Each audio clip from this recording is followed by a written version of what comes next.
satu kisah yang paling baik di dalam Al-Quranul Karim. Ma'asyiral muslimin yang dimuliakan Allah subhanahu wa ta'ala, tentu tidak ada kisah yang lebih baik dalam Al-Quran melebihi kisahnya para nabi dan rasul. Di dalam surah Yusuf, tepat pada ayat yang ketiga, Allah subhanahu wa ta'ala berfirman, nahnu naqussu alaika ahsanal qasasi bima auhayna ilaika hadal Qur'an. Kami menceritakan kepadamu ya Muhammad kisah yang paling baik dengan mewahyukan Al-Quran kepadamu. Sebagian para ulama berselisih pendapat, dari sekian kisah para nabi dan rasul, mana kisah yang paling baik dari seluruh kisah para nabi dan rasul di dalam Al-Quranul Karim? Ada yang mengatakan bahwa kisah terbaik dalam Al-Quran adalah kisahnya Nabiullah Adam alaihi salatu wassalam, karena memang Adam adalah bapa pertama manusia. Ada juga yang mengatakan bahwa kisah terbaik dalam Al-Quran adalah kisah Ibrahim, karena Ibrahim adalah bapaknya para nabi, di mana setelah diutusnya Ibrahim tidak ada para nabi dan rasul kecuali dari keturunan Ibrahim. Ada yang mengatakan bahwa kisah terbaik dalam Al-Quran adalah kisahnya Nabi Musa. Alasannya karena hampir seluruh surat dalam Al-Quran secara umum ada petikan-petikan kisah Nabi Musa di dalamnya. Tetapi ada juga yang mengatakan bahwa kisah terbaik dalam Al-Quran, dan ini yang paling kuat wallahu alam, adalah kisahnya Nabi Yusuf alaihi salatu wassalam.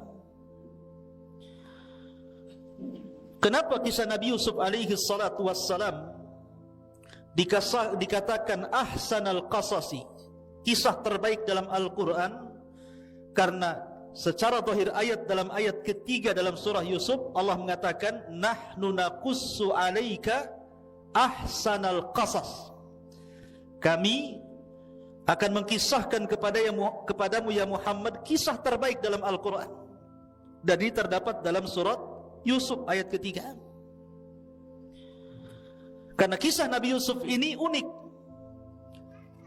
Pada awal kisah bercerita tentang mimpi, pertengahan kisah mimpi lagi, dan akhir kisah mimpi lagi.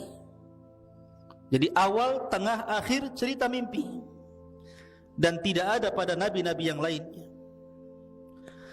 Walaupun ada beberapa kemiripan antara kisah Nabi Musa dengan kisah Nabi Yusuf alaihi salatu wassalam. Di antaranya adalah Nabi Musa alaihi salatu wassalam hidup di istana, Nabi Yusuf juga sama hidup di istana. Musa di istana Fir'aun, sementara Yusuf di istananya seorang pejabat tinggi Mesir namanya Al-Aziz. Kemudian yang kedua, Nabi Musa terpisah dengan ibunya, dan Nabi Yusuf alaihi salatu wassalam terpisah dengan siapa? Dengan bapaknya Yakub. Kemudian juga Nabi Musa alaihi salatu wassalam yang mengangkat anak siapa? Istrinya Fir'aun, Asyah bintu Muzahim. Satu di antara wanita terbaik dunia dari 4 wanita. Maryam bintu Imran, Khadijah bintu Khuwailid, Fatimah bintu Rasulullah sallallahu alaihi wasallam, kemudian Asyah bintu Muzahim, ibu angkatnya Nabi Musa. Lah Nabi Yusuf juga sama, diambil oleh siapa? Oleh Zulaikha, istri daripada Al-Aziz, pejabat tinggi Mesir.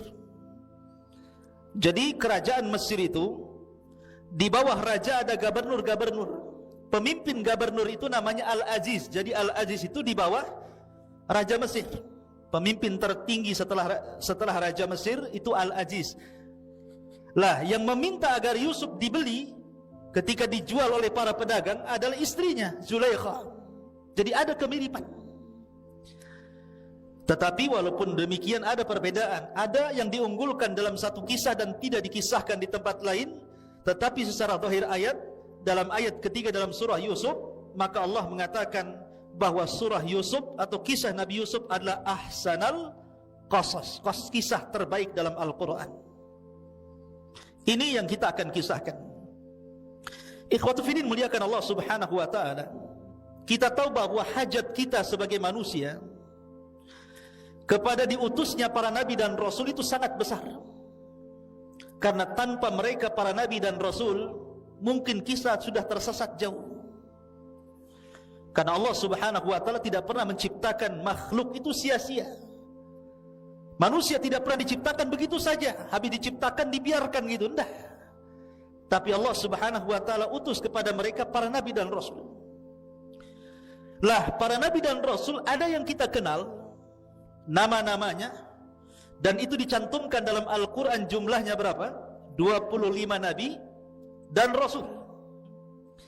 15 ataupun 18 nama nabi-nabi dan rasul itu tertera dalam surah Al-An'am, dan 7-nya tertera di beberapa surat dalam Al-Quran. Jadi jumlahnya 25 nabi dan rasul. Semua disebut secara nama. Tapi bukan berarti nabi berjumlah 25 nabi dan rasul, tidak. Nabi itu banyak.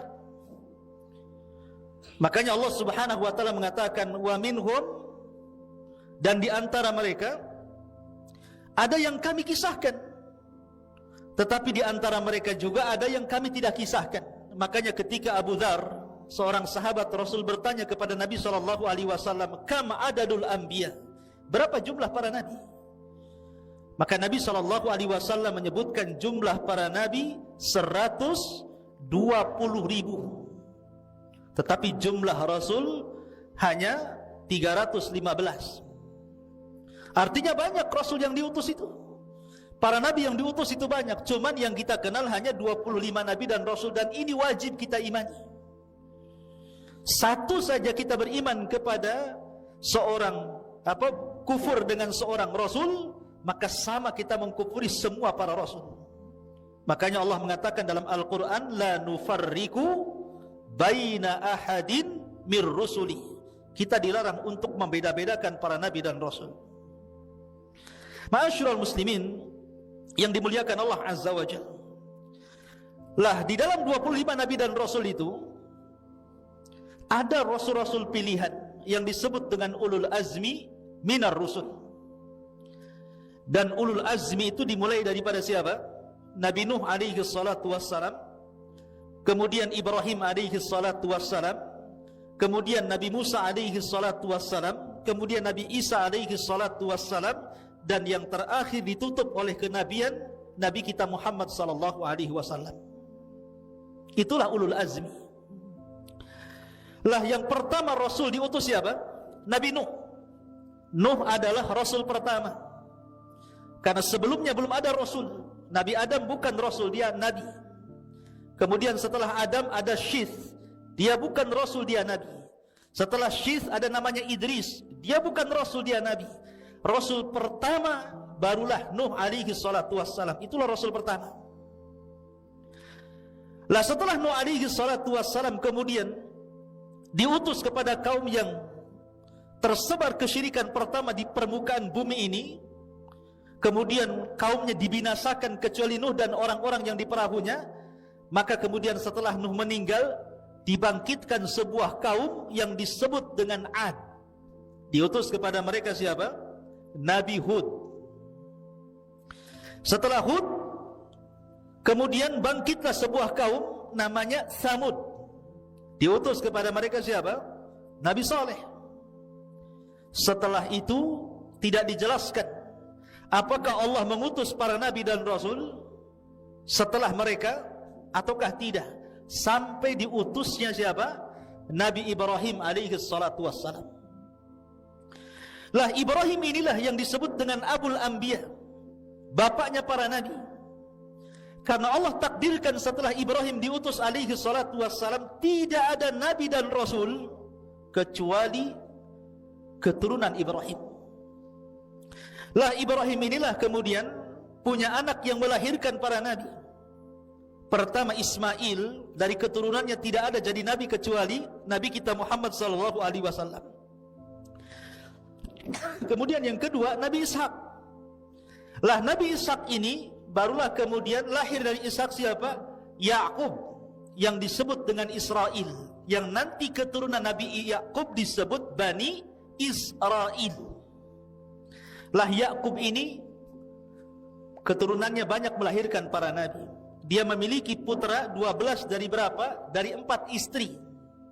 Nabi Yakub ini dari 4 istrinya lahir 12 putra-putranya. Salah satunya Nabi Yusuf yang kita akan ceritakan. Kemudian Binyamin.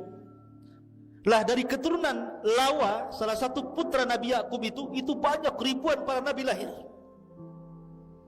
Para nabi lahir luar biasa. Ya, jadi nabi itu bukan 25 nabi dan rasul, tapi banyak. Dan semuanya kembali kepada nasab Nabi Ibrahim alaihi salatu wassalam. Dan Ibrahim itu memiliki keistimewaan luar biasa. Bagaimana tidak? Anaknya dipersembahkan untuk kurban, badannya dipersembahkan untuk dibakar. Kemudian hartanya dipersembahkan untuk ikramud dhaif, memuliakan tamu, dan hatinya hanya diberikan kepada Allah Subhanahu wa taala. Idz qala lahu rabbuhu aslim qala aslamtu li rabbil alamin. Itulah ucapan Ibrahim. Lah Ibrahim inilah yang melahirkan Ishak, kemudian melahirkan Yakub. Dari Yakub inilah lahir Nabi Yusuf. Makanya Yusuf itu disebut Ibnul Karim, ya. Wabnu Ibnil Karim, wabnu Ibni Ibnil Karim. Anaknya dari orang yang mulia, dari orang yang mulia, dari orang yang mulia. Kenapa? Karena seluruh keturunannya para nabi. Dia nabi Yusuf alaihi salatu wassalam, bapaknya Nabi Yakub alaihi salatu wassalam, kakeknya Nabi Ishak alaihi salatu wassalam, kakek keempatnya Ibrahim. Semua para nabi. Makanya surat Yusuf ini ikhwan, asbab nuzulnya kenapa sampai diturunkan? Karena surat Yusuf ini termasuk surat yang awal-awal turun. Jadi ada seseorang datang ke Mekah sebelum hijrah Nabi sallallahu alaihi wasallam, bercerita di hadapan para sahabat macam-macam cerita. Cerita ini, cerita itu, macam-macam cerita diceritakan. Akhirnya para sahabat ini mengadu kepada Rasulullah dan mengatakan, "Ya Rasulullah, ceritakanlah kepada kami kisah terbaik, sebagaimana orang itu bercerita banyak cerita dari luar." Maka Nabi SAW terdiam sampai Jibril kemudian datang, kemudian menurunkan surah Yusuf. Lah ketika Nabi SAW kemudian diturunkan surah Yusuf, maka para sahabat mendengar dengan seksama dan takjub dengan kisah Nabi Yusuf ini.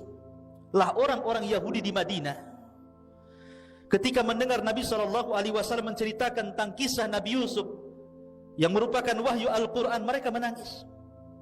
Kenapa? Karena mereka teringat dengan nabi-nabi mereka. Dari sini menunjukkan bahwa Islam itu bukan agama komunitas, tapi Islam itu agama universal. Artinya menyeluruh, bukan hanya untuk orang Arab, tapi untuk seluruh manusia. Inna arsalnaka illa rahmatan lil alamin. Ma'asyiral muslimin yang dimuliakan Allah Azza wa Jalla. Taib. Untuk supaya tidak memperpanjang waktu, kita akan masuk pada kisah Nabi Yusuf alaihi salatu wassalam. Bagaimana kisahnya? Kisah Nabi Yusuf ini ikhwan lengkap diceritakan dalam Al-Quran. Sangat menakjubkan, karena hampir semua sisi diceritakan dalam kisah ini. Banyak pelajaran, khususnya antum para santri. Ma'asyiral muslimin yang dimuliakan Allah Azza wa Jalla, kisah Nabi Yusuf ini dimulai dengan mimpi. Saya katakan dari awal tadi, dimulai dengan mimpi, pertengahannya mimpi, dan akhirnya juga mimpi. Ketika Nabi Yusuf alaihi salatu wassalam di usia 10 tahun, Nabi Yusuf alaihi salatu wassalam bermimpi, dan mimpinya diceritakan kepada bapaknya. Coba yang mau mushaf para akhwat, di dalam surah Yusuf ayat yang keempat, Allah katakan, "Idz qala Yusuf li abi, ya abati inni ra'aitu ahada asyara kawkaban wasyamsa wal qamara ra'aituhum li sajidin." Ingatlah ketika Yusuf berkata kepada ayahnya Yakub, "Wahai ayahku, sesungguhnya aku bermimpi melihat 11 bintang, matahari dan bulan. Kulihat semua mereka sujud kepada aku." Ikhwatu fiddin, tentu yang dimaksud sujud di sini bukan sujud ibadah, karena tidak boleh sujud ibadah kecuali diberikan kepada Allah. Yang dimaksud sujud di sini sujud ta'zim, penghormatan. Sama ketika Nabi Adam alaihi salatu wassalam di hadapan para malaikat, Allah katakan, "Usjudu li Adam fasajadu illa iblis." Sujudlah kepada Adam, maka seluruh malaikat sujud kepada Adam kecuali iblis. Ini bukan sujud ibadah kayak antum salat sujud, bukan, tapi sujud penghormatan. Seperti umpamanya kalau tentara hormatkan, diletakkan di sini. Ini, itu namanya hormat. Lah budayanya mereka seperti itu hormatnya dengan cara sujud. Jadi bukan sujud ibadah, karena tidak boleh sujud ibadah kecuali kepada Allah. Kalau sujud ibadah diberikan kepada selain Allah, terjerumus kepada kesyirikan, dosa besar. Tidak boleh. Lah sama di sini, maksudnya adalah makhluk-makhluk seperti bintang, matahari dan bulan yang ditengok Yusuf alaihi salatu wasallam dalam mimpinya mereka sujud, maksudnya sujud penghormatan. Lah Nabi Yakub alaihi salatu wasallam paham, ini bukan mimpi biasa. Ini mimpi luar biasa. Di mana karena Yakub seorang nabi, turun wahyu kepada dia, dia tahu bahwa Yusuf ini kelak akan menjadi nabi. Makanya Nabi Yakub kemudian menasihati Yusuf, sebelum terjadi apa-apa dengan kamu, maka jangan ceritakan mimpi ini. Makanya Allah katakan, "Ya bunai, la taqsus ru'yaka ala ikhwatika fayakidu laka kaidan, inna syaitana lil insani aduwwum mubin." Wahai anakku, jangan kau ceritakan mimpimu ini kepada saudara-saudaramu itu, karena mereka akan membuat makar untukmu. Karena syaitan itu adalah musuh yang nyata bagi manusia. Jadi Nabi Yakub sudah memperingatkan Yusuf, jangan cerita mimpi ini. Kalau cerita sampai cerita kedengaran kepada saudaranya, timbul hasad, ini bisa masalah. Jadi dari sini ikhwan fillah yakuni Allah Subhanahu wa taala, banyak pelajaran dari dua ayat ini. Pertama, khusus bagi antum ya para santri, di sini Allah Subhanahu wa taala ajarkan bagaimana akhlak dan adab. Lihat seorang bapa berakhlak kepada anak dan anak berakhlak kepada bapa. Nabi Yakub tahu nama Yusuf, tapi dia tidak memanggil namanya, kan? "Hei Yusuf," tidak, tapi memanggil dengan kata-kata "Ya bunai," wahai anakku. Begitu juga Nabi Yusuf tahu nama bapaknya Yakub, tapi tidak menyebut "Wahai bapak Yakub," tidak, tapi dengan mengatakan "Ya abati," wahai bapakku. Inilah yang diajarkan Ibrahim alaihi salatu wassalam. Ibrahim tahu bapaknya kafir, Azar itu kafir. Bukan hanya kafir, dia pemahat patung, dia penjual patung, mengajak orang menyembah patung. Tapi Ibrahim ketika berdialog dengan bapaknya, dia tidak pernah mengatakan "Ya Azar," dia mengatakan "Ya abati, ya abati," wahai ayahku, wahai ayahku. Ini adab ikhwan. Tidak boleh seseorang memanggil nama. Ya, ini adab anak kepada bapak dan bapak kepada anak. Begitu juga seorang santri kepada gurunya. Antum sudah tahu mungkin nama ustadznya, Ustadz Soleh, Ustadz Maulana, Ustadz Iqbal, Ustadz macam-macam sudah tahu namanya. Tapi jangan kemudian disebut nama "Ya Ustadz." Nah, seperti itu. Ya, "Wahai guruku," itu adab namanya. Walaupun hanya berbincang-bincang, mungkin ustadznya tidak ada, bincang-bincang sama kawan gitu, payah itu Pak Soleh itu, nggak boleh begitu. Ya, tetapi aduh gimana Ustadz ini, Ustadz siapa? Ustadz Soleh, begitu. Ya, itu adab namanya. Antum jangan kemudian sekesal apapun seorang santri kepada gurunya, tetap ada adab dalam penyebutan itu. Makanya kenapa para ulama itu apabila menyebutkan dalam kitab-kitab mereka, karya-karya para ulama yang sudah wafat, selalu mereka akan memberikan di ujung namanya kata-kata rahimahullahu ta'ala, semoga Allah merahmatinya. Apabila dia masih hidup, maka akan diberikan doa di ujung namanya hafizahullahu ta'ala, semoga Allah menjaganya. Itu adab namanya. Kita berdoa kepada orang yang berjasa, kepada orang tua, kepada guru. Begitulah yang diajarkan para nabi kepada kita. Makanya di sini kita lihat dalam surah Luqman. Luqman ketika menasihati anaknya, ya bunai la tusyrik billah. Dia tidak menyebut namanya wahai Luqman, tidak. Karena ini bentuk adab, bentuk akhlak maksudnya. Kemudian yang kedua, pelajaran yang kedua, di sini Nabi Yakub kemudian mengatakan kepada Nabi Yusuf alaihi salatu wassalam, apabila antum semuanya diberikan sebuah kabar gembira, kenikmatan dari Allah subhanahu wa ta'ala. Memang Allah mengatakan, fa bi ni'mati rabbika fahaddits. Dengan nikmat Allah ceritakan nikmat itu. Tetapi bukan berarti semua nikmat harus diceritakan. Kalau seandainya memunculkan orang-orang yang hasad, makanya di sini Allah mengatakan, hai anakku, jangan ceritakan mimpimu, ini mimpi baik. Sebab itu nanti akan menjadikan saudara-saudaramu membuat makar kepadamu. Kalimat kaidun makar, ya. Tentu makar yang paling besar, tidak ada makar melebihi makar Allah. Allah lah zat yang paling tinggi makarnya. Lah setelah itu kemudian makar yang paling bahaya adalah makar yang ditimbulkan orang hasad. Makanya kenapa dalam surah yang pendek, Qul a'udzu birabbin nas, Qul a'udzu birabbil falaq, di ujung ayat mengatakan min syarri hasidin idza hasad. Karena makarnya orang hasad itu bahaya. Ustaz, apakah ada sesama santri saling hasad? Banyak. Hasad gara-gara makanan, rebutan makanan, kan itu. Gara-gara makanan musuhan. Hasad karena kecerdasan. Kalau hasadnya baik gak apa-apa. Ya Allah, saya ingin si Anu pintar sekali ya Allah, gitu, gak apa-apa. Tapi kalau hasadnya menghilangkan kenikmatan orang, itulah yang kita disuruh berlindung kepada Allah subhanahu wa ta'ala, min syarri hasidin idza hasad.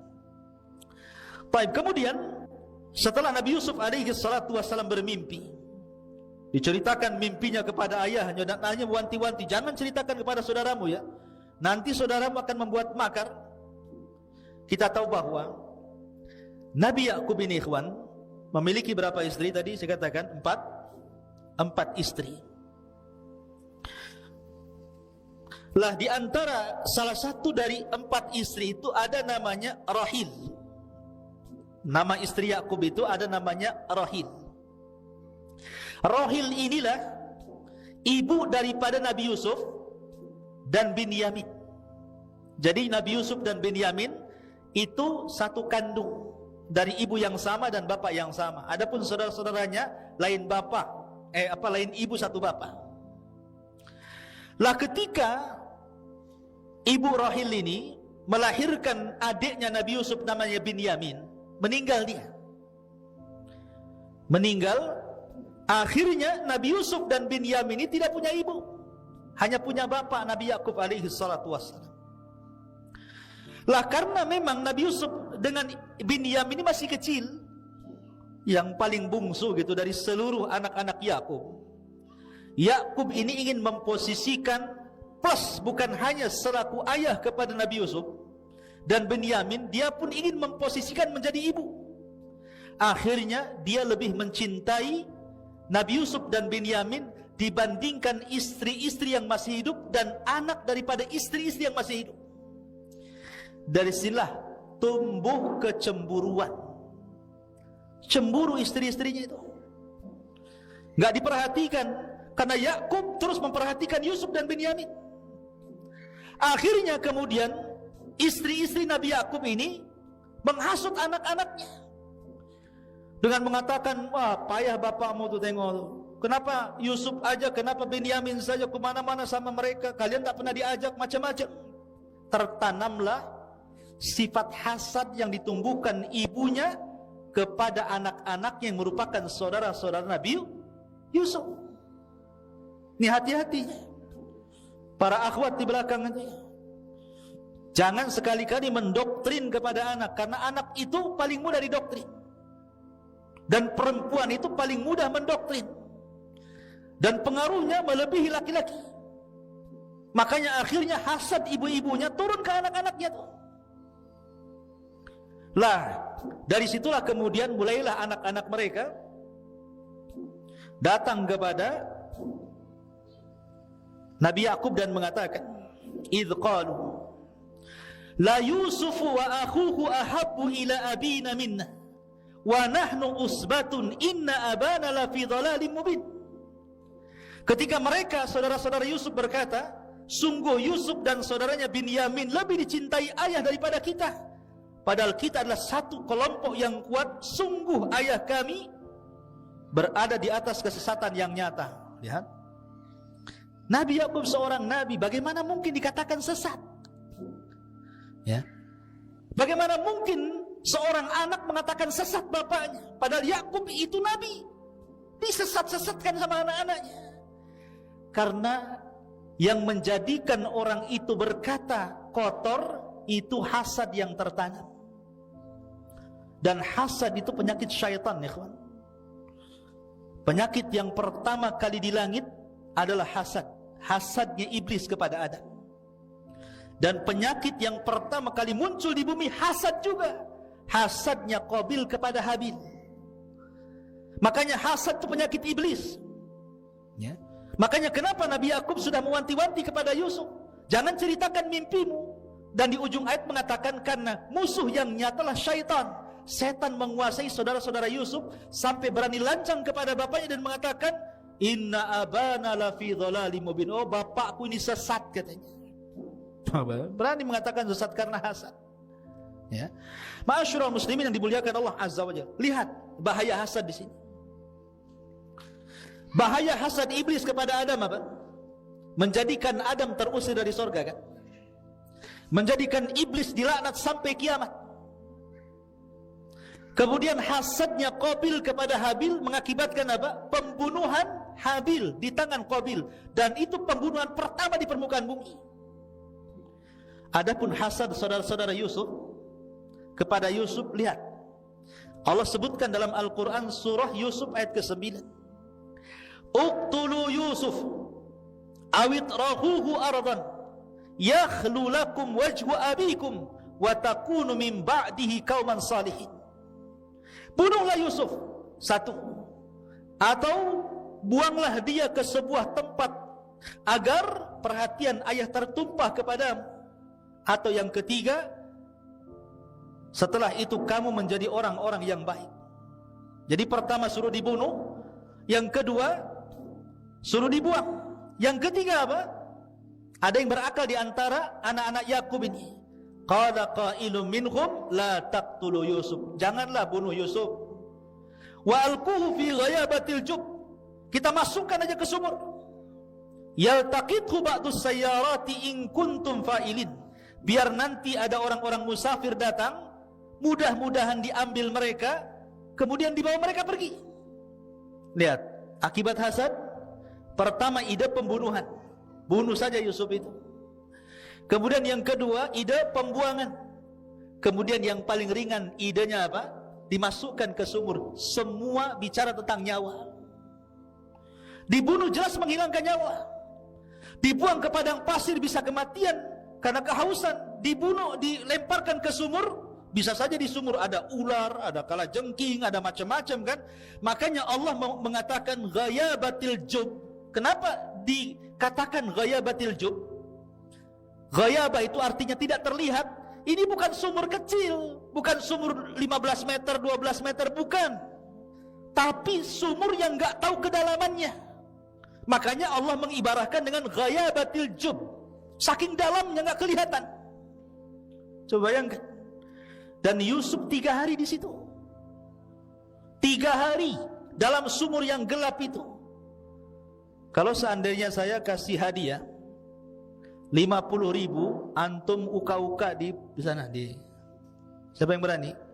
Malam ke hutan Jabal Uzana, jalan ke hutan sana, ya. Nanti pagi datang lagi ke sini. Siapa yang berani ngacung?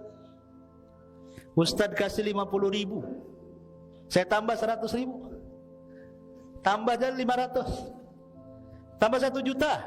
Nggak ada yang ngacung. Ustadz-ustadznya lah. Coba. Itu loh di hutan ini, Yusuf dah sumurnya di hutan, masuk lagi ke dalam sumur itu. 3 hari 3 malam dalam kegelapan itu. Anak umur 10 tahun. Yusuf ketika dimasukkan itu usianya berapa? 10 tahun itu. Subhanallah. Tetapi dalam riwayat, ketika Yusuf berada di sumur itu, karena itu pilihan terakhir saudara-saudaranya, mereka tidak jadi membunuh, mereka tidak jadi membuang, dan mereka memasukkan Yusuf ke sumur. Di dalam sumur itu Jibril datang. Selama 3 hari Jibril bolak-balik datang. Kemudian menenangkan Nabi Yusuf dalam sumur itu usia 10 tahun, dan menceritakan tentang bahwa Yusuf, nanti kamu sebentar lagi setelah 3 hari ini akan ada orang yang mengambil, kemudian nanti akan dijual, kemudian akan hidup di istana, kemudian akan dirayu perempuan, kemudian akan dipenjara, kemudian akan ini akan itu. Semua diceritakan Jibril tentang kehidupan Yusuf ke depan sampai meninggal. Jadi Yusuf sudah tahu gambaran nih setelah keluar dari sumur apa yang akan terjadi, karena Jibril sudah mengilhamkan kepadanya, ya. Makanya dia membuat tenang Yusuf di dalam sumur tadi. Ma'asyiral muslimin yang dimuliakan Allah Subhanahu wa taala. Allah Subhanahu wa taala mengatakan kisah tentang bagaimana Yusuf dimasukkan ke dalam sumur. Qalu ya abana ma laka la ta'manna ala Yusuf wa inna lahu lanasihun. Ini saudara-saudaranya itu sebenarnya karena hasadnya yang tinggi kepada Yusuf, sebenarnya berusaha untuk memisahkan Yusuf dengan bapaknya, tetapi tidak berhasil. Jadi maunya itu Yusuf diambil, dibuang gitu kan, dibunuh. Pokoknya mereka membuat makar setiap hari, tapi tidak berhasil. Sampai akhirnya datang kepada bapaknya, dan mereka mengatakan, wahai ayah kami, mengapa engkau tidak mempercayai kami? Kalimat kenapa kau tidak mempercayai kami, maksudnya dari sini kata para ulama tafsir, mereka sudah berusaha berkali-kali tapi tidak berhasil. Makanya mereka meyakinkan bapaknya. Bahasa kita apa? Masa nggak percaya dengan kami? Kasihlah Nabi Yusuf itu main-main bersama kami. Wa inna lahu lanasihun. Apa kata mereka? Sungguh kami semua menginginkan kebaikan. Lihat, sama persis seperti iblis. Ketika iblis masuk ke dalam surga, dia berusaha untuk membujuk Nabi Adam, kan? Memberikan was-was. Fawaswasa lahuma syaitan. Was-was, diberikan was-was setan agar Adam itu memakan buah larangan itu. Tapi tidak berhasil. Sampai akhirnya iblis bersumpah. Wa qasamahuma inni lakuma laminan nasihin. Maka iblis pun bersumpah di hadapan Adam dan Hawa bahwa dia mendatangi mereka hanya menginginkan kebaikan. Ya? Ya. Jadi orang yang berbuat jahat itu tidak mungkin akan menampakkan kejahatannya. Pasti akan menampakkan kebaikan. Lihat para penipu itu. Mana ada penipu nampak tipuannya kan? Pasti akan diberikan kebaikan dulu. Makanya sebuah kebatilan, kata Syekh Shalih Fauzan, kalau ditampakkan 100% ditolak manusia.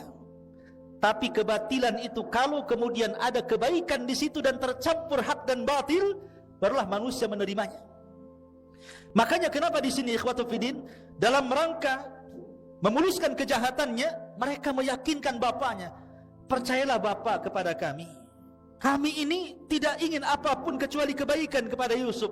Arsilhu ma'ana ghadan yarta wa yal'ab wa inna lahu lahafidhun.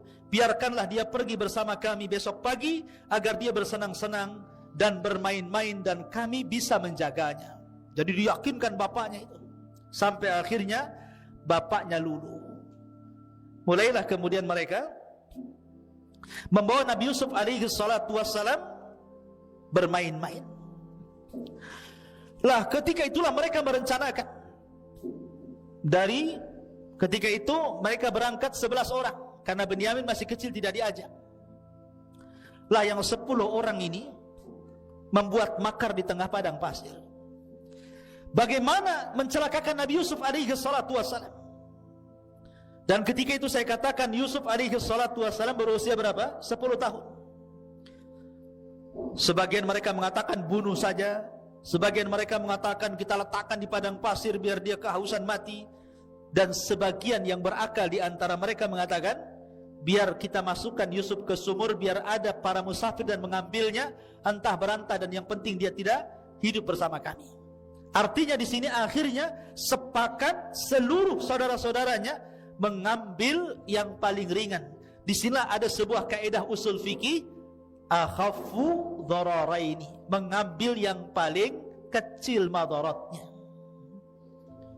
Jadi mereka tidak membunuh, mereka tidak melempar ke padang pasir, tapi mereka mengambil yang paling ringan madaratnya, yang memungkinkan Yusuf itu bukan hanya ada kemungkinan mati, tapi juga ada kemungkinan hidup.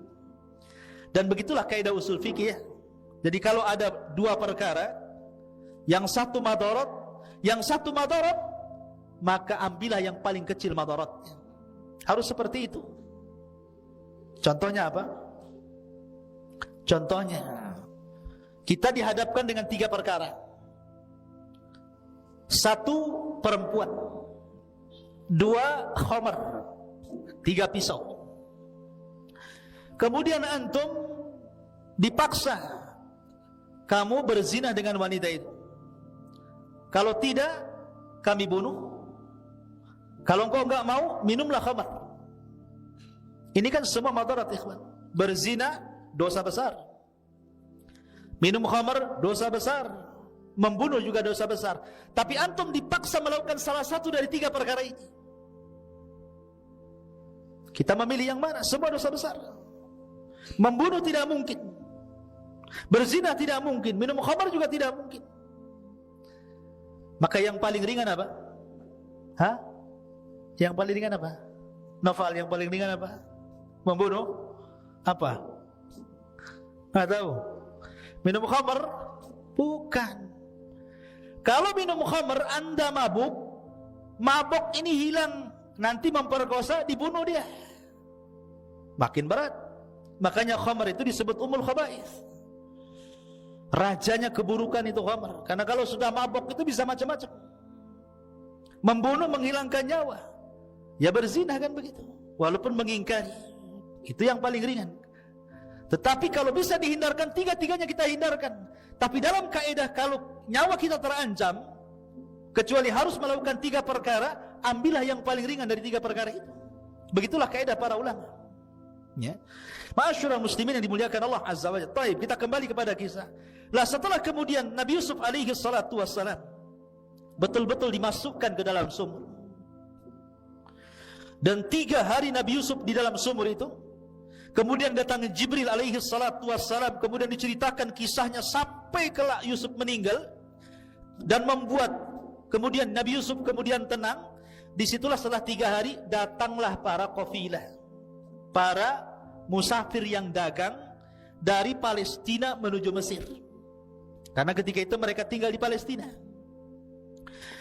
Lah ketika kemudian mereka mencari-cari sumur karena kehabisan kehabisan air, dimasukkanlah kemudian dalwun itu.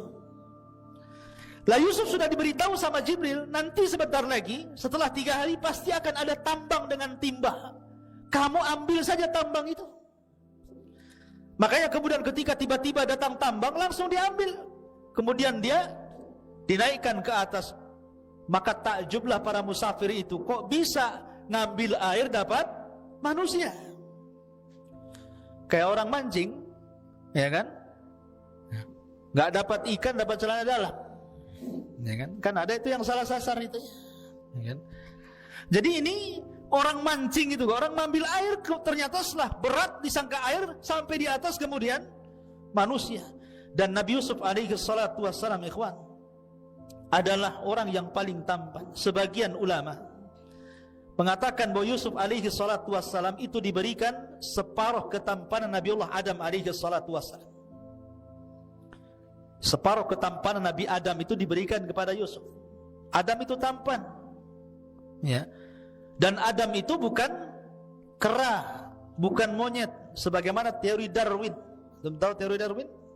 Muasal manusia itu dari kera, awalnya bungkuk, kemudian lahir lagi mulai tegak, jadilah antum. Jadi antum menurut teori Darwin itu berasal dari monyet hutan. Ya. Kita katakan teori ini bertentangan. Adam itu loh nabi yang paling ganteng. Separuh kegantengan Adam diberikan kepada Yusuf. Kita semua turunan Adam. Gak apa-apa Darwin saya keturunan kera, biar dia monyet. Ya. Tapi kita bukan bangsa kera, kita bangsa manusia. Lah Yusuf diberikan separuh ketampanan Adam. Makanya ketika melihat anak kecil tampan gitu ya, senang tuh. Kemudian mereka mulai mengambilnya. Kemudian dibawalah mereka, perjalanan rupanya mereka mengarah ke Mesir. Sesampainya mereka ke Mesir, maka kemudian mereka pun menjual Nabi Yusuf alaihi salatu wassalam. Subhanallah, Allah subhanahu wa ta'ala mempertemukan Nabi Yusuf dengan pembeli yang akan mengangkat derajatnya. Ada seorang pejabat namanya Al-Aziz. Pejabat itu namanya Al-Aziz. Saya katakan tadi, kerajaan Mesir itu dia dipimpin oleh seorang raja. Di bawahnya para gubernur. Lah para gubernur ini ada pimpinan gubernur. Lah pimpinan gubernur itu disebut Al-Aziz. Ada namanya Al-Aziz. Jadi dia posisinya di bawah raja. Dan Allah takdirkan dia tidak punya anak sama sekali. Akhirnya kemudian dia ingin memuliakan istrinya Zulaikha. Dengan cara apa? Mencari dan membeli budak-budak anak-anak. Maka berjalanlah Al-Aziz dengan Zulaikha ini ke pasar jual beli budak. Lah tiba-tiba dilihatnya ada anak kecil, tampan nih, pokoknya putih, mancung luar biasa. Di sini langsung tertarik Zulaikha dan mengatakan kepada Al-Aziz, belilah anak itu supaya kita bisa mengangkat anak atau nanti suatu ketika bermanfaat untuk kita. Akhirnya dibelilah, subhanallah, dengan harga yang murah, darahima ma'dudah. Dalam Al-Quran seperti itu. Seandainya diberikan saja tanpa kemudian diberikan uang pun ada masalah. Tapi tetap dibeli oleh Imra'atu Aziz tadi. Akhirnya kemudian Yusuf pun dibeli, dibawalah ke istana. Istana megah, bayangkan.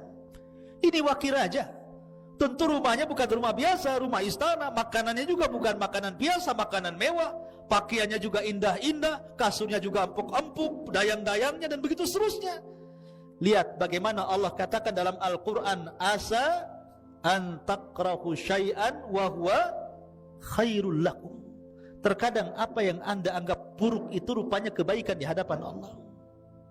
Belum tentu yang kita anggap buruk itu buruk bagi kita, bahkan itu sebuah kebaikan.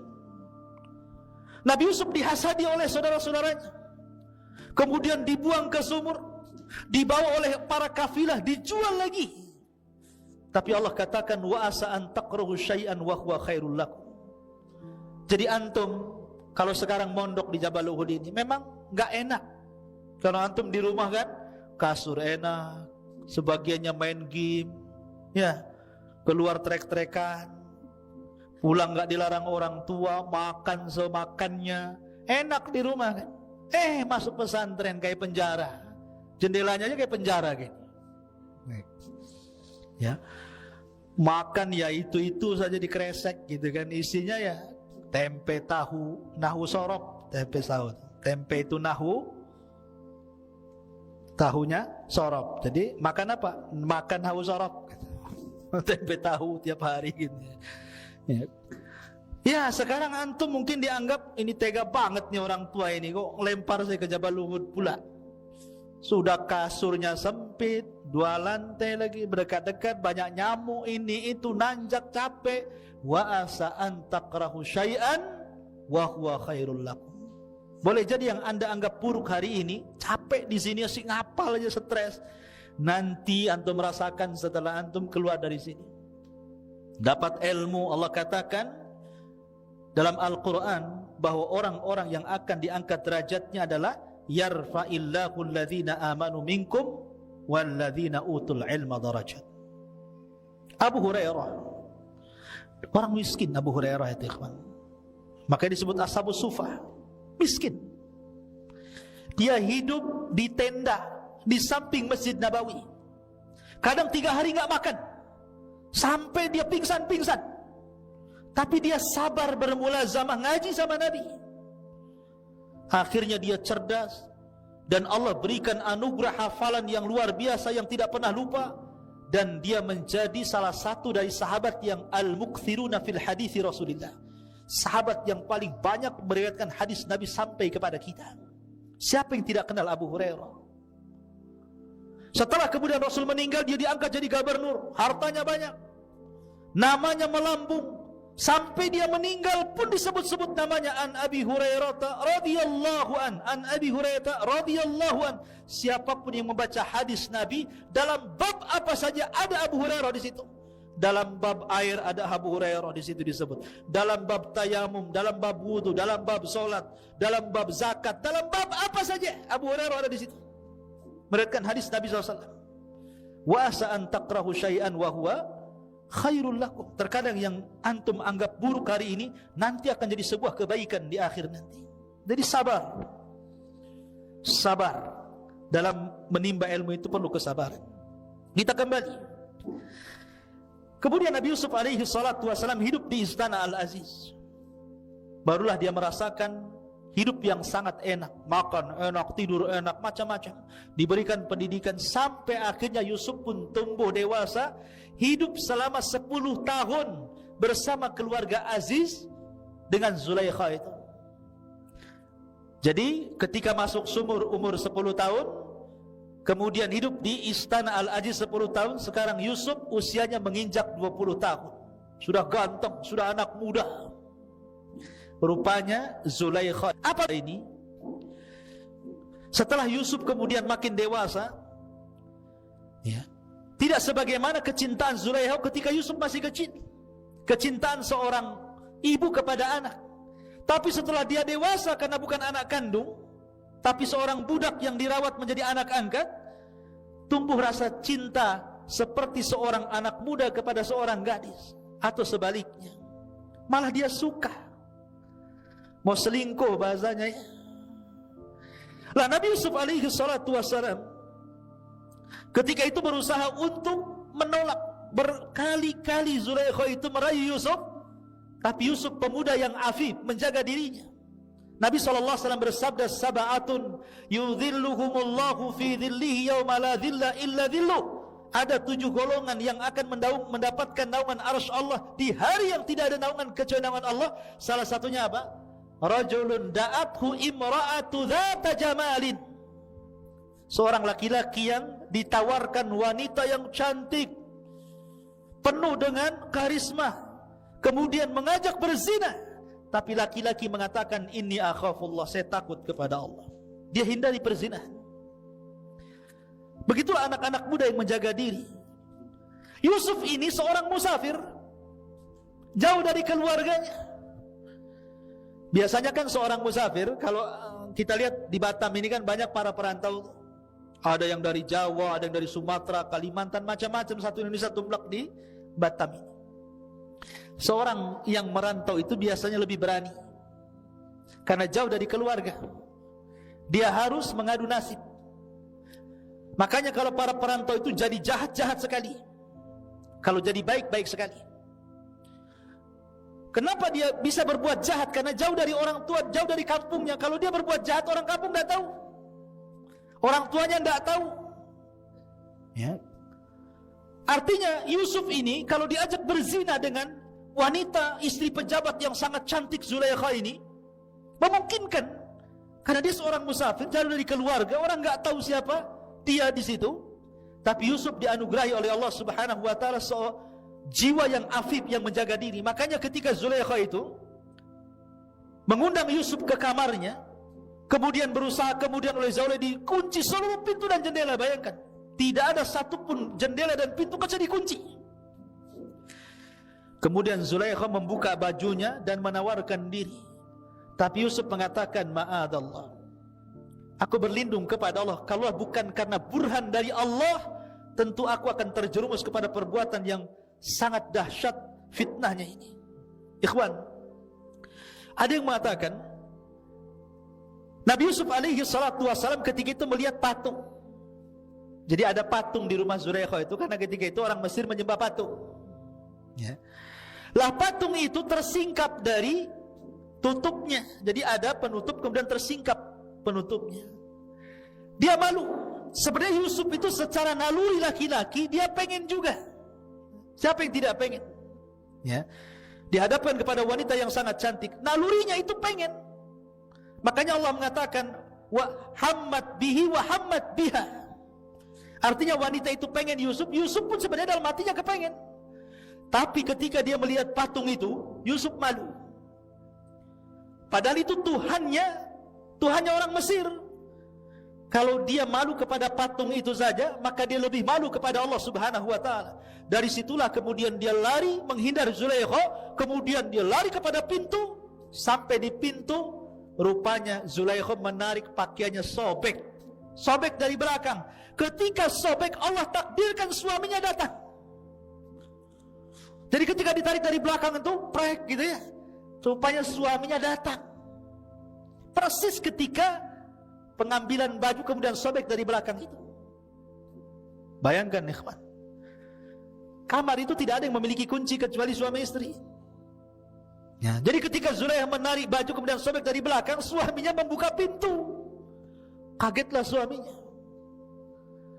Lah ketika kaget heboh, maka Zulaikha berusaha kemudian menuduh Nabi Yusuf bahwa dia yang merayu dirinya.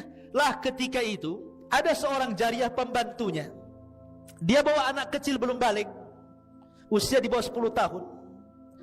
Tiba-tiba anak kecil ini berbicara dan mengatakan kepada Al-Aziz, lihat robekannya. Kalau seandainya robekannya dari depan, maka Yusuf pendusta dan wanita itu benar. Tapi kalau sobekannya dari belakang, maka wanita itu dusta, Yusuflah yang benar. Itu anak kecil tuh bisa ngomong begitu. Ya. Maka dilihat rupanya robekan dari belakang. Maka tahu di sini yang salah siapa? Imra'atu Aziz. Tapi karena suaminya masih sayang dengan Imra'atu Aziz ini, dengan istrinya, maka dia hanya mengatakan kepada Yusuf, wahai Yusuf, asrif anni, inna kaidahunna azim. Yusuf, pergi kamu cepat. Ya. Sesungguhnya tipu daya mereka para wanita itu besar. Makanya rusaknya para ulama Bani Israel itu karena perempuan. Itu pula yang kemudian Nabi SAW mengatakan, inna asyadda fitnati Bani Israel minan nisa. Maka kemudian Yusuf pun pergi.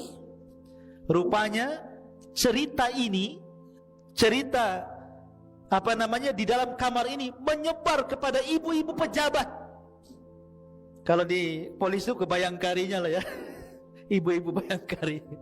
Ya, pejabat-pejabatnya itu kan mesti kan ada komunitasnya tuh kan. Kalau ibu-ibu pejabat kan ada komunitasnya. Ya, kalau ibu-ibu di desa juga adalah komunitas tukang gibah, tukang rumpi itu kan ya, di gubu-gubu tuh. Mesti orang kaya ya komunitasnya orang kaya. Lah, mereka punya komunitas, ibu ini, Zulaikha ini punya komunitas antara emak-emak tuh. Ada yang mengatakan jumlahnya 40 wanita. Membicarakan tentang Zulaikha. Oh, Zulaikha ini wanita enggak benar rupanya. Masa budaknya sedih mau digauli, macam-macam ceritanya. Tapi Zulaikha ini perempuan yang cerdas. Ketika kemudian dia dibully, bahasa kita ya, nasib baik waktu itu belum ada handphone. Coba ada handphone waktu itu, mungkin dari sebar itu di WhatsApp, di Google, di YouTube ya. Tapi zaman itu kan tidak tersebar. Hanya tersebar di ibu-ibu pejabat saja. Ya. Akhirnya mereka menggunjing Zulaikha, direndahkan Zulaikha ini. Zulaikha cerdas, oh dia tidak tahu siapa Yusuf. Akhirnya Zulaikha pun mengundang mereka. Mengundang mereka di rumahnya, disediakan macam-macam buah-buahan, disediakan pisau yang tajam-tajam untuk mengupas buah-buahan itu. Diundang untuk 40 istri-istri pejabat itu supaya makan di rumahnya. Wah, disediakan. Datang istri-istri pejabat itu, masing-masing pegang buah dan pisau. Mereka tidak tahu apa ini maksud undangan ini. Ya. Dan Yusuf pun tidak tahu apa maksudnya. Ketika mereka masing-masing bawa pisau, di tangannya bawa buah, apa kata Zulaikha kepada pembantunya? Bukakan pintu itu biar Yusuf masuk kemari. Maka dibukalah pintu itu. Ketika Yusuf kemudian keluar, subhanallah, Yusuf ini ghaddul basar, tidak memandang wanita-wanita istri-istri pejabat yang cantik-cantik itu. Dia suruh berjalan saja sama Zulaikha, dia nurut saja karena dia budak masalahnya. Ya. Kalau enggak, maka akan dihukum. Maka ketika kemudian para wanita itu melihat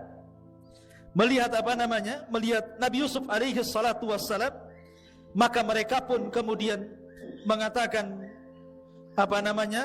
falamma ra'ainahu akbarnah wa qatta'na aydiyahun. Ketika mereka melihat Nabi Yusuf, akbarna itu maksudnya takjub. Takjub itu maksudnya Nabi Yusuf berjalan, tetapi matanya tidak pernah melihat mereka, dia hanya nunduk saja. Beda dengan antum. Ya, kalau ke mall itu yang dipandang yang aneh-aneh. Ya. Betul-betul ghaddul basar. Makanya mereka mengatakan akbarna wa qatta'na aydiyahun. Kalimat qatta'na kalau dipotong, ini pisau umpamanya. Ini kertas, pisau. Kalau satu kali sobekan dengan pisau berarti qata'a namanya. Tapi kalau qatta' pakai tasdid berarti berkali-kali. Itu bahasa Arabnya. Jadi ketika dia pegang buah itu, sambil lihat Yusuf itu dipotong-potong gitu tangannya itu. Subhanallah. Dan wanita-wanita yang memotong tangannya sambil melihat Nabi Yusuf yang ganteng itu tidak merasakan sakit sama sekali. Kenapa? Kaidah, apabila seseorang sudah melebihi kecintaan yang di atas rata-rata, biasanya apapun rasa sakit akan hilang dari dia. Seperti Bilal bin Rabah, sangat mencintai Allah dan Rasulnya, disiksa sekuat apapun dia tidak merasakan sakit. Dia hanya mengatakan ahadul ahad, ahadul ahad. Begitulah wanita itu yang melihat, tidak pernah melihat laki-laki ganteng yang paling ganteng. Bagaimana tidak? Yusuf diberikan separuh ketampanan Nabi Adam. Maka mereka mengatakan mahadha basyarun in hadha illa malakun karim. Oh, ini bukan orang, ini malaikat katanya. Ya, kan? Sampai mereka mengatakan seperti itu. Saking gantengnya nggak terasa memotong-motong tangannya sendiri. Lah disitulah kemudian baru Zulaikha tersenyum kepada mereka. Maka Zulaikha pun kemudian mulailah memaksa Yusuf agar melayani dirinya. Kalau tidak, saya akan penjarakan kamu. Tapi Yusuf tetap mengatakan as-sijnu ahabbu ilai. Penjara lebih aku cintai daripada melakukan perzinahan. Maka akhirnya kemudian Yusuf pun, karena Zulaikha ini wanita cerdas, dia mengatur urusan. Ini wanita-wanita sudah terfitnah dengan Yusuf, sampai kemudian tangannya dipotong-potong. Maka para suami-suaminya ini berkumpul. Para suami-suami yang wanita-wanita terpotong-potong ini berkumpul. Kemudian mereka takut dengan Yusuf memfitnah istri-istri mereka. Akhirnya mereka sepakat untuk memenjarakan Yusuf. Lihat bagaimana kejahatan mereka. Bersepakat untuk memasukkan Yusuf ke dalam penjara. Maka akhirnya kemudian Yusuf pun dimasukkan ke dalam penjara atas ide Zulaikha, dan juga didukung oleh para suami-suami wanita itu, karena akan menjadi fitnah bagi para wanita. Maka dari sini kehidupan Yusuf berubah, ya, masuk lagi ke penjara selama 10 tahun. Lah ada kisah menarik. Raja itu punya zawak. Antum tahu zawak? Zawak itu dalam bahasa Arab, bahasa kita ini tukang nyicipin makanan, disebut zawak namanya. Jadi raja itu kan punya tukang masak sendiri, tukang pembuat minum sendiri. Kan sebelum masakan itu dikasih raja, ada yang cicipi, takut dikasih racun.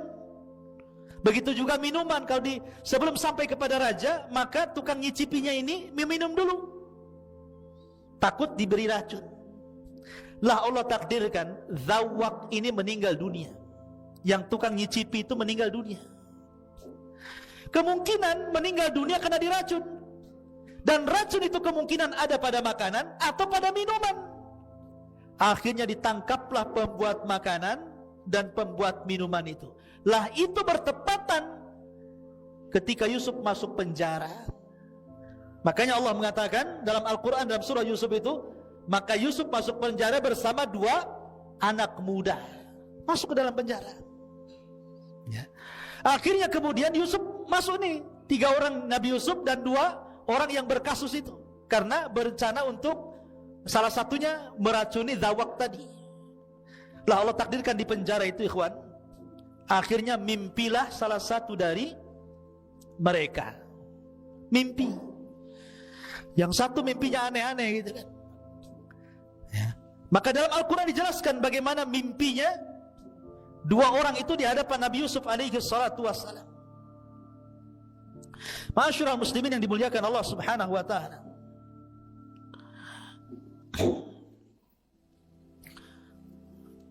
gimana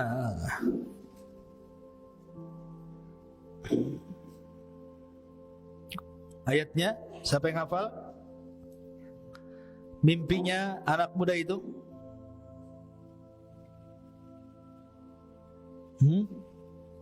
santri yang keras. Iya, baca ayat ke-36.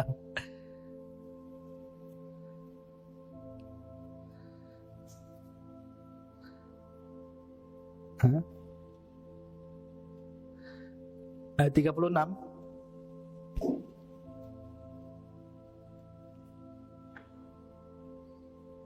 Baik, kita bacakan ya. Di antara mimpinya, bukan 36, wa dakhala ma'ahu sijna fatayan, dan bersama Nabi Yusuf itu masuk pula 2 orang pemuda ke dalam penjara. Tadi saya sudah sebutkan kisah 2 pemuda ini. Yang satu tukang buat roti, yang satu tukang buat minuman, karena tertuduh telah meracuni Zawak tadi. Qala ahaduhuma, berkata salah satu dari keduanya, inni arani a'siru khamran. Wa qala al-akhar inni arani ahmilu fawqa ra'si khubzan ta'kulu at-tayru minhu nabbi'na bi ta'wilihi inna naraka minal muhsinin. Sesungguhnya aku bermimpi memeras anggur. Dan yang lainnya berkata, aku bermimpi membawa roti di atas kepalaku, sebagiannya dimakan burung, berikanlah kepada kami takwilnya, sesungguhnya kami memandangmu termasuk orang yang baik. Maka Nabi Yusuf alaihissalam ini kan ahli takwil mimpi. Nabi Yusuf sudah tahu pasti salah satunya akan mati.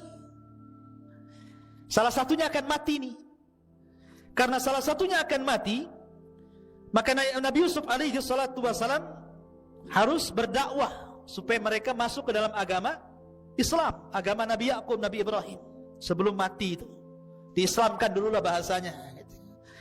Makanya kemudian Nabi Yusuf alaihissalam mulai berdakwah kepada mereka, wattaba'tu millata abai Ibrahim wa Ishaq wa Ya'qub ma kana lana an nusyrika billahi min syai'in dzalika min fadlillahi alaina wa 'alan nas walakinna aktsaran nasi la yashkurun. Dan aku mengikuti agama nenek moyangku Ibrahim, Ishak dan Yakub. Tidak pantas bagi kami para nabi mempersekutukan sesuatu apapun dengan Allah. Itu adalah dari karunia Allah kepada kami dan kepada manusia semuanya, tetapi kebanyakan mereka bersyukur. Maka intinya Yusuf mengajak mereka untuk mentauhidkan Allah. Tapi yang tidak diceritakan dalam Al-Quran apakah keduanya masuk Islam atau tidak. Maksudnya mengikuti agama Yusuf atau tidak diceritakan. Tapi yang diceritakan adalah ketika keduanya kemudian diloloskan dari penjara, maka Nabi Yusuf alaihissalam ketika itu mengatakan kepada salah satu dari yang akan diselamatkan, tidak akan mati, nanti kamu cerita kepada raja tentang kasusku. Aku akan ceritakan kasusku, kamu cerita kepada raja, mudah-mudahan raja mengampuniku. Maka yang ditakwil akan selamat itu, ya, saya akan ceritakan kalau sampai di istana. Akhirnya keduanya dipanggil. Setelah kasusnya kemudian disidangkan dan terbukti rupanya salah satu yang berikan racun, lah rupanya yang meracuni zawak yang suka mencicipi makanan raja itu siapa? Tukang pembuat roti. Adapun tukang pembuat minuman khamr itu bebas, karena dia tidak meracun. Makanya ketika ditakwil itu ada roti di atas kepalanya, sebagiannya dimakan burung. Maksudnya adalah dia akan divonis mati dan dialah akan disalib dan jasadnya akan dimakan burung. Makanya ketika keluar penjara, yang membuat roti ini dia yang bersalah menaruh racun tadi, maka mati. Lah yang membuat minum ini lupa pesan Yusuf bahwa nanti kalau kamu keluar ceritakan kisahku kepada raja, kasusku seperti ini, biar jadi pertimbangan raja. Lupa pula dia sampai 10 tahun. Lupa anda cerita. Terpaksa Yusuf hidup di penjara berapa? 10 tahun. Orang gak bersalah masuk penjara 10 tahun dia di penjara, Nabi Yusuf tuh. Ya subhanallah. Lah baru setelah itu, ketika ada kasus mimpinya raja, raja ini bermimpi. Mimpinya itu saja. Setiap malam itu lagi mimpinya, itu lagi mimpinya. Dia ceritakan mimpinya kepada para penasihat. Itu hanya bunga-bunga tidur saja. Itu hanya lewat saja. Tapi raja penasaran karena mimpinya bukan sekali tapi berkali-kali. Apa mimpinya? Qalal maliku, inni ara sab'a baqaratin siman ya'kuluhunna sab'un ijab wa sab'a sumbulatin khudrin wa ukhar yabisat ya ayyuhal mala'u aftuni fi ru'yaya in kuntum lirru'ya ta'burun. Raja berkata kepada para pemuka kaumnya, sesungguhnya aku bermimpi melihat 7 ekor sapi betina yang gemuk dimakan oleh 7 ekor sapi betina yang kurus. Harusnya kan terbalik ya. Harusnya yang kurus dimakan yang gemuk ya. Ini yang kurus makan yang gemuk pula kan gitu. Kan aneh jadinya. Kemudian 7 tangkai gandum yang hijau dan 7 tangkai lainnya yang kering dijadikan satu. Ini maksudnya apa? Wahai orang yang terkemuka, terangkanlah kepadaku takwil mimpiku ini jika kalian ahli takwil. La ikhwatu fiddin, ketika itu pelayannya yang suka membuat khamar kepada raja itu kan membawa minuman tuh. Cerita dia. Baru ingat itu kisah Nabi Yusuf di penjara itu, bahwa dia pun mengenal ahli takwil dalam penjara. Dulu aku juga ditakwilkan mimpinya. Maka ceritalah pada raja, ada sebenarnya orang ahli takwil mimpi, tapi di penjara karena dia pernah mentakwil mimpiku. Maka sang raja kemudian penasaran. Kalau begitu utuslah seseorang, panggil dia kemari. Akhirnya kemudian dipanggillah orang itu kepada penjara. Maka Nabi Yusuf alaihi salatu wasallam mulai menakwilkan mimpi itu. Bahkan takwilnya sangat mengkhawatirkan karena akan terjadi kelaparan. Yang kuat memakan yang lemah, akan terjadi kelaparan di mana-mana. Macam-macam ditakwilkan Nabi Yusuf alaihi salatu wasallam. Kemudian orang ini mengatakan, kalau begitu maukah kau datang denganku menuju raja? Kau ceritakan hal itu kepada raja. Tapi Nabi Yusuf mengatakan tidak.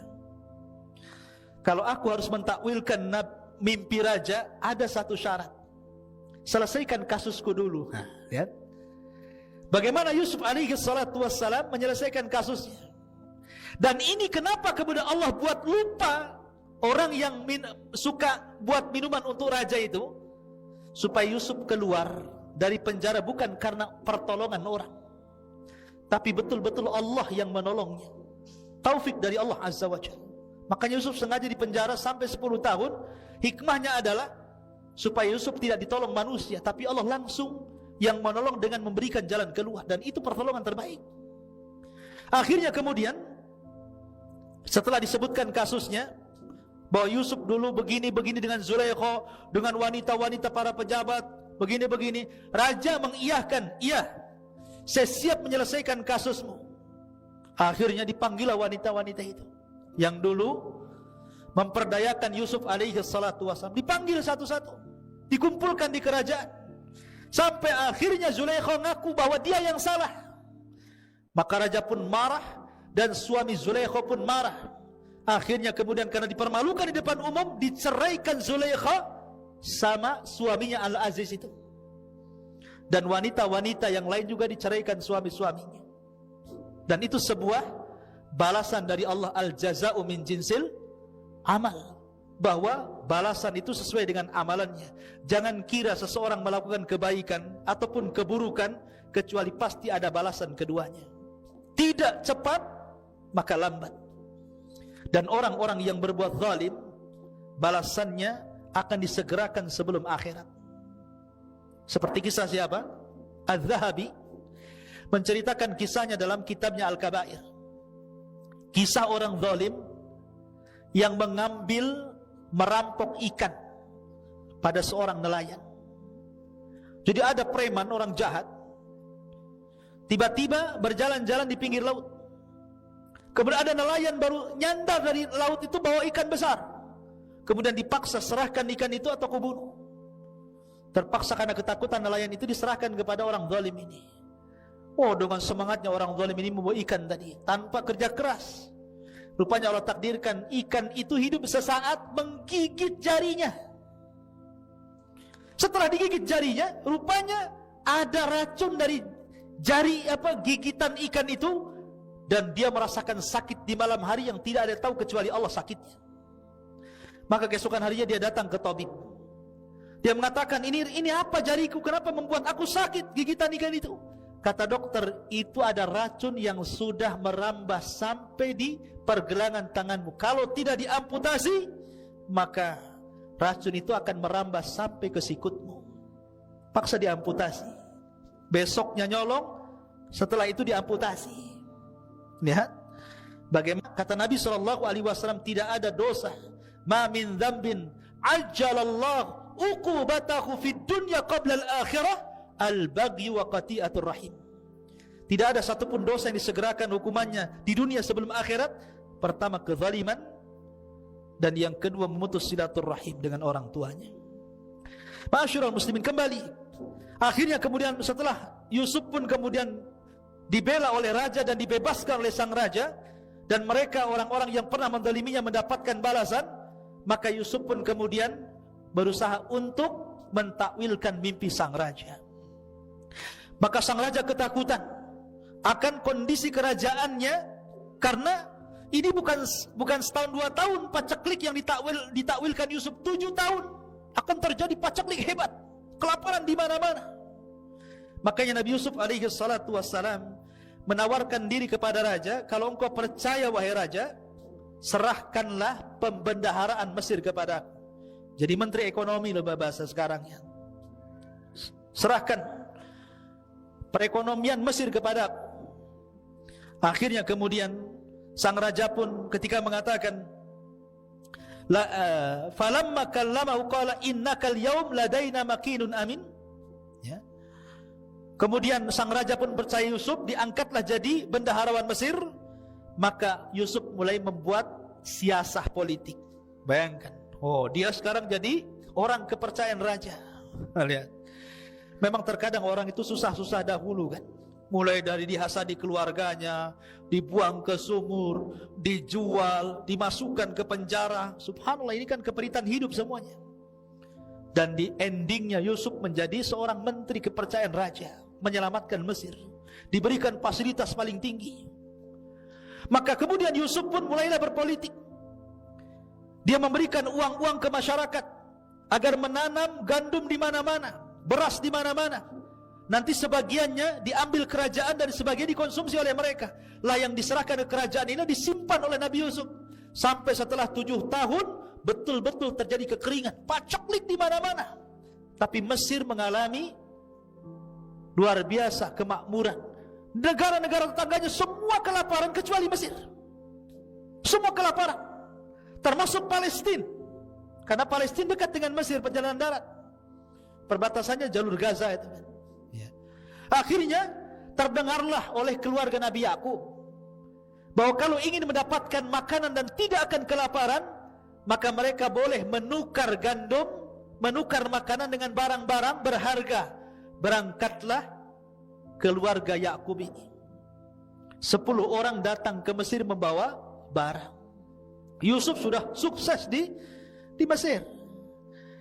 Lah ketika datang ke istana Mesir, Yusuf kenal Ini orang-orang ini kenal, ini dulu orang yang menzalimi saya. Lihat, orang yang disakiti selamanya tidak akan lupa kepada orang yang menyakiti. Tapi orang yang menyakiti akan lupa kepada orang disakitinya.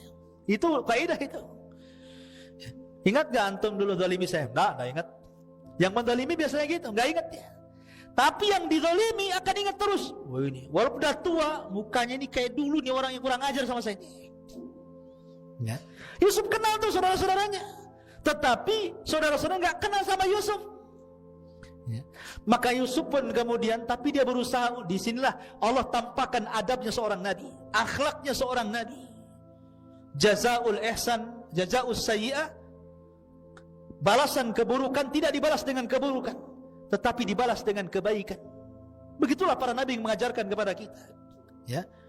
Dulu mereka hasad, maka lawan hasad itu kita berikan kebaikan kepada orang yang hasad. Inilah cara menghilangkan hasad. Kan saudara-saudara Yusuf kan hasad tuh kepada Yusuf, maka Yusuf justru tidak hasad. Jadi mereka akhirnya diberikan kan dalam kaedah pemberian penukaran barang itu satu unta satu karung gandum.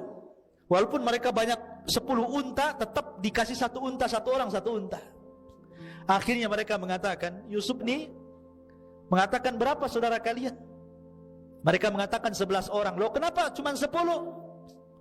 Benyamin maksudnya saudaranya gak dibawa. Kenapa cuma 10? Besok-besok kalau kamu datang, ajak yang ke-11-nya. Kalau engkau tidak ajak, kami tidak akan kasih gandum lagi. Untuk kebaikanku, kata Yusuf, nih gandumnya, setiap satu unta, satu karung, nih saya kembalikan semua barang berharganya. Baik kan? Udah gak diambil barang berharganya, dikasih gandum lagi. Ya. Akhirnya pulanglah mereka. Sampai di Palestina berjumpa dengan Nabi Yakub. Nabi Yakub itu pantang makan yang haram, pantang makan pemberian orang, tidak mau dia. Ketika dia melihat gandum-gandum itu di atas unta, kemudian barang berharganya kembali, Yakub menolak, tidak mau. Ini harus dikembalikan. Saya tidak mau, kecuali kalau barang-barang berharganya memang sudah diterima oleh Mesir, mereka dapat makanan, nggak apa-apa. Ini tidak, makannya dikasih, barangnya dikembalikan. Kata Yakub, saya nggak mau makan, kecuali ditukar dengan barang berharga. Akhirnya mereka mengatakan, tidak wahai ayahku. Mereka minta syarat. Kalau kami harus kembali ke Mesir, adik kami Benyamin harus diajak. Kalau enggak lengkap 11, mereka akan menolaknya. Nabi Yakub teringat dengan Yusuf. Nabi Yakub teringat dengan Yusuf, nanti dimasukkan sumur lagi kan gitu ya. Dia takut karena di antara ujian Nabi Yakub itu, salah satunya dia menangis karena sedih kehilangan Yusuf sampai buta. Setiap hari Yakub menangis. Karena tidak wajar kematian Yusuf, apalagi tahu Yakub ini Yusuf akan jadi nabi. Makanya dia sedih menangis, akhirnya buta, nggak bisa melihat. Pada awalnya Yakub tidak mengizinkan Benyamin, tapi dirayu dan ini demi makan, demi tidak kelaparan. Akhirnya Yakub pun kemudian setelah dipastikan Benyamin aman, maka boleh mengizinkan Benyamin ikut. Berangkatlah mereka dengan Benyamin, yang tadinya 11 unta jadi 10 unta jadi 11 unta, kan jadi banyak tuh karungnya. Setelah sampai di sana, Nabi Yusuf kenal dengan Benyamin. Benyamin tidak kenal dengan Yusuf. Akhirnya kemudian oleh Nabi Yusuf dipisahkan tuh dari kawan-kawannya, dimasukkan ke dalam kamar. Kemudian Yusuf baru bercerita bahwa dia adalah Yusuf. Wah, senanglah Benyamin, karena berjumpa dengan saudaranya sudah lama, bertahun-tahun tidak berjumpa. Dari situlah maka Yusuf tidak mau berpisah dengan Benyamin. Disitulah dia buat makar. Dia ngomong sama Benyamin, nanti sebelum kau pulang, nanti kendaraanmu akan saya kasih barangku. Nanti kau akan dituduh mencuri. Nanti kalau kamu dituduh mencuri, kamu tidak akan pergi lagi ke Palestina, dan kamu akan hidup bersama saya di sini. Betul, dibuat siasat seperti itu. Setelah barang-barangnya kemudian ditukar dengan gandum, kemudian orang-orang ini sudah mau kembali ke Palestina. Sebelum masuk sampai gerbang saja, para penjaga teriak, ada barang yang hilang, ada barang yang hilang, barangnya Malik hilang. Akhirnya penjaga pun menutup gerbang, kemudian memeriksa semua bawaan 11 saudara Yusuf ini. Dicek semuanya. Ya. Rupanya yang bawa barang ada siapa, Ben? Binyamin. Ditangkaplah Binyamin. Ketika itu hukuman orang mencuri, kalau ikut syariat Yakub maka menjadi budak, kalau ikut syariat Mesir maka dibunuh. Cuma dua itu saja. Hukuman orang mencuri ketika itu jadi budak atau dibunuh. Ya, dan Yusuf mengikuti syariat Yakub. Akhirnya kemudian mereka pun meminta-minta agar jangan menahan Binyamin, karena mereka sudah berjanji kepada bapaknya untuk mengembalikan Binyamin.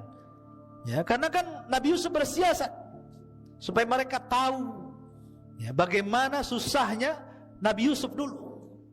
Akhirnya terpaksa salah satu yang berakal dengan mereka mengatakan, ya sudahlah, berangkatlah kalian ke Palestina, yang 9 orang itu. Maka salah satu saudara Yusuf kemudian dengan Binyamin ditinggal di Mesir. Bilanglah sama bapakmu, sama bapak kita Yakub itu, bahwa telah terjadi begini-begini. Ceritakan aja sejujurnya bahwa Binyamin begini-begini. Berangkatlah mereka. Sampai di Palestina, Yakub gak percaya, karena dia sudah pernah melakukan kejahatan kepada Yusuf dan tidak pulang. Sekarang Binyamin tidak pulang lagi. Kalian apakan Binyamin? Bahasanya seperti itu kan. Kata bapaknya, pokoknya cari sedapat mungkin Yusuf dengan Binyamin, datangkan kepada aku. Saya gak mau tahu, kata Yakub. Itu sudah buta tuh. Saya gak mau tahu, saya gak mau menerima bakaran. Sekarang kalian pergi lagi, datangkan Binyamin dan Yusuf kepada aku. Akhirnya udah panik ini anak-anaknya. Terpaksalah berangkat lagi mereka ke Mesir, menceritakan tentang kondisi ayahnya begini. Akhirnya Yusuf mengatakan, ya sudah, kalau begitu bawalah Binyamin bersama kalian dan berikan pakaianku kepada ayah kalian, pakaian raja. Berikan pakaianku kepada ayah kalian. Akhirnya berangkatlah orang ini kembali Palestina membawa Binyamin. Ketika sampai kemudian di Palestina, pakaian itu diberikan kepada Nabi Yakub. Tiba-tiba Yakub mencium bau Yusuf. Kemudian diciumnya baju itu, sampai akhirnya Allah takdirkan yang tadinya buta menjadi melek, sembuh butanya dari pakaian Nabi Yusuf itu. Dan setelah kemudian Yusuf alaihi salatu wassalam mengundang mereka semua untuk ke Mesir, maka dibawalah seluruh keluarga Nabi Yakub dan 11 saudaranya, istri-istrinya, anak-anaknya, cucu-cucunya, semua diboyong ke Mesir. Dan subhanallah, disinilah takwil mimpi yang terakhir, bahwa apa yang ditakwilkan oleh ayahnya, bahwa kelak maksudnya 12 bintang itu sujud kepada diriku, maksudnya 12 saudaranya. Akhirnya mereka menjadi orang-orang yang mengikuti Yusuf alaihi salatu wassalam. Dan Yusuf ada kesamaan dengan Rasulullah. Nabi ketika Fatu Mekah, dia melihat orang-orang yang pernah membunuh para sahabat, yang pernah mencaci maki, yang pernah menghinanya. Tapi Nabi tidak balas dendam kecuali kepada orang-orang tertentu. Nabi hanya mengatakan, idhabu fa antumut tulaq, pergi kalian kumaafkan. Maka Yusuf pun sama, mengatakan kepada saudara-saudaranya, la tasriba alaikumul yaum yaghfirullahu lakum wa huwa arhamur rahimin. Tidak ada celaan hari ini, Allah sudah ampuni dosa-dosa kalian, dan Allah zat yang maha pengasih di antara seluruh maha pengasih. Akhirnya mereka hidup di Mesir menjadi sebuah komunitas. Yakub pun kemudian meninggal dunia, maka lahirlah dari putra-putra Yakub, keturunan Yakub, yang kemudian disinilah cerita berawal kisah Bani Israel. Karena Bani Israel berkembang di Mesir sampai kepada cerita Fir'aun dan begitu seterusnya. Itulah di antara kisah terbaik dalam Al-Quran, kisah Nabi Yusuf alaihi salatu wassalam. Sebagai gambaran kisah, antum bisa baca Al-Qurannya, nanti akan nyambung dengan kisah yang saya kisahkan. Dan mudah-mudahan kedepannya kita membuat kajian rutin, entah seminggu sekali, ya, membahas ilmu-ilmu penting supaya menjadi bekal antum ketika pulang berdakwah di masyarakat. Mudah-mudahan ada manfaatnya. Subhanakallah bihamdika, asyhadu an la ilaha illa anta, astaghfiruka wa atubu ilaik. Allahu ta'ala alam. Assalamualaikum warahmatullahi wabarakatuh.